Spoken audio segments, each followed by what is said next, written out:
everyone, welcome to my channel.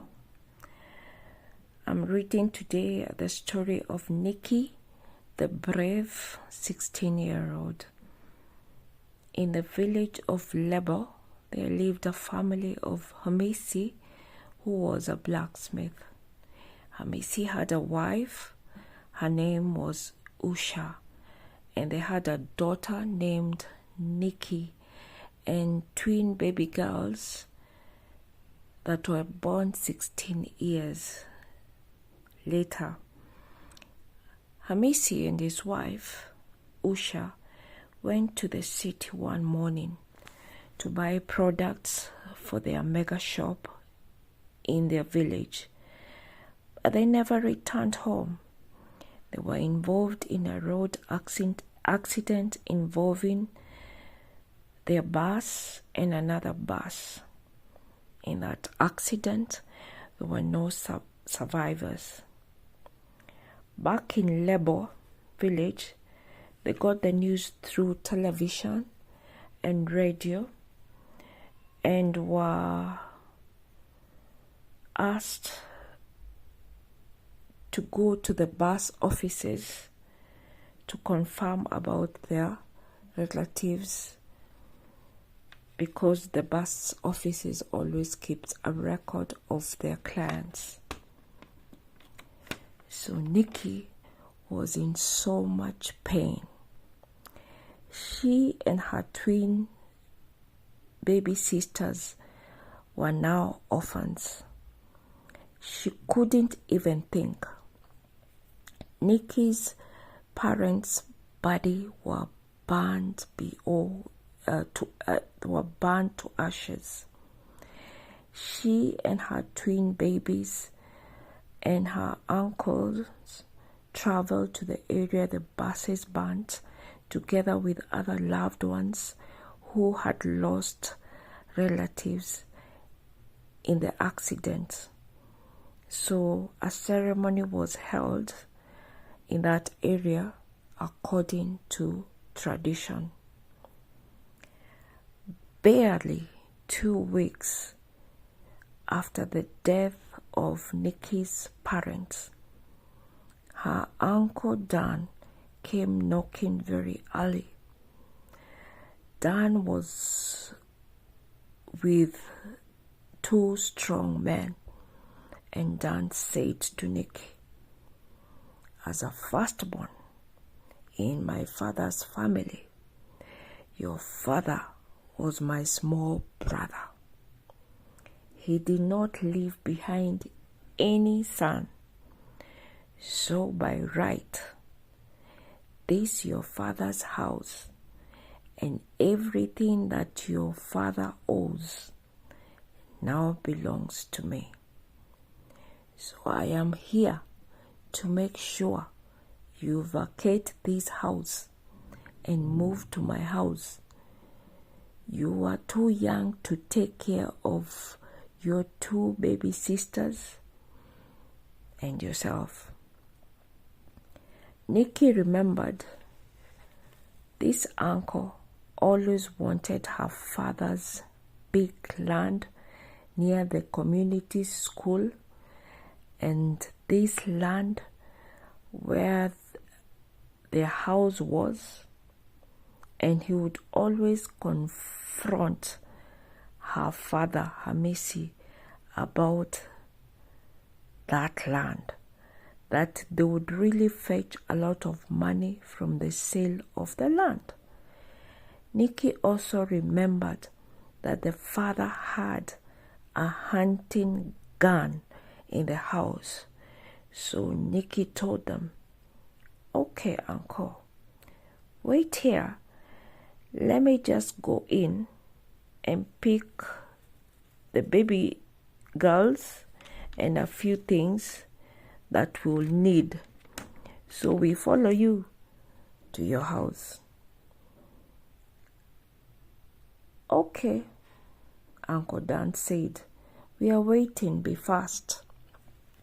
After a few seconds, Niki came out with an old-fashioned gun and shot in the air. Come and make us leave our house, you evil man. Meanwhile, Uncle Dan and his boys ran so fast, losing their shoes and their head caps. That was the beginning of Niki's problems. Niki said to herself, "My God, please help me and give me wings. How will I survive together with my twin baby sisters? Mama oh, Baba oh, I need you to fight this battle for us." Niki could not go to school anymore. She could not leave behind her twin baby sisters. If she needed to fetch firewood, she would carry her twin babies, one in front, the other one behind her back, and her gun on the side. If she needed to fetch water from the rivers, she did the same.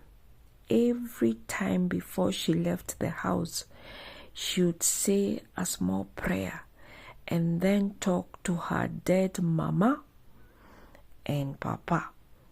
That way she found everything easy for her.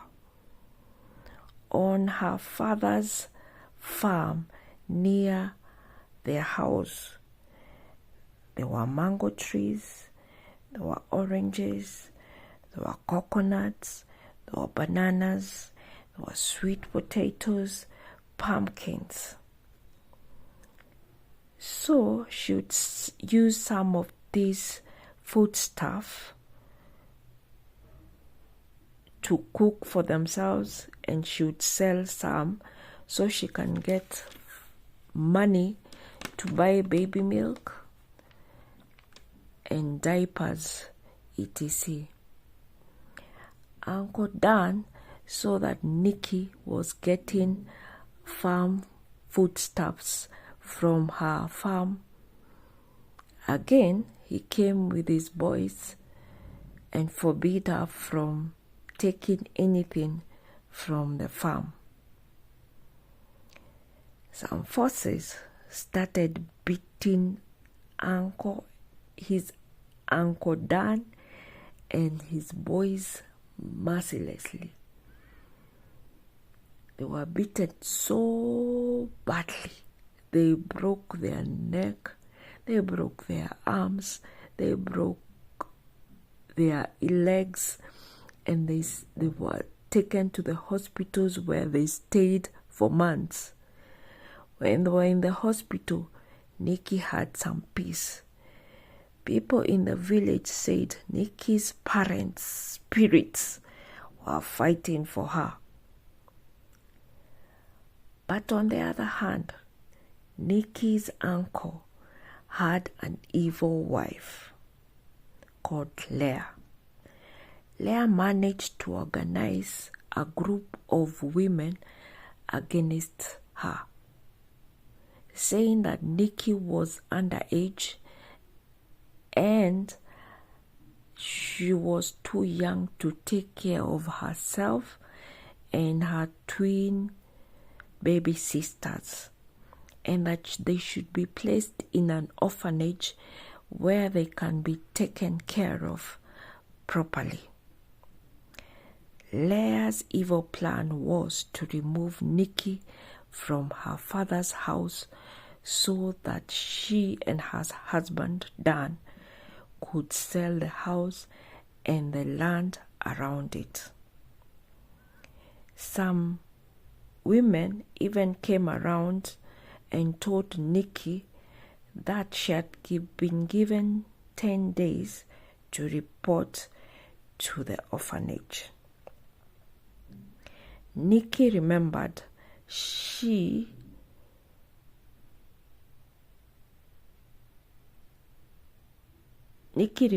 her mom's best friend, Ruby, who was working for the government. She hadn't seen her for a while, she didn't live very far from them and should go and see her the next day very early before she goes to work. Ruby was shocked.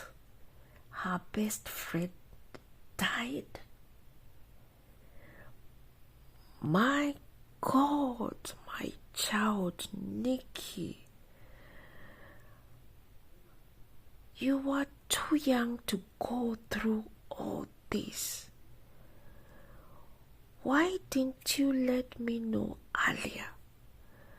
Ruby made some calls. Ruby said to Niki, don't worry again about the women from the orphanage. Don't worry yourself about your dad's property. Do not even worry yourself about your uncle and auntie. From now on, I'll take care of you. Ruby told Niki, stay here in my house with the twin babies. As we go to your uncle with the policeman to pick them up. So Dan and his wife Leah were picked up by policemen and were taken to the cell. They stayed there until they agreed to sign a letter of undertaking that they would leave Niki and the twin babies alone, that they would leave Niki's father's property, and that they would never sell any of Niki's father's property. And if they do, they would be jailed for 10 years.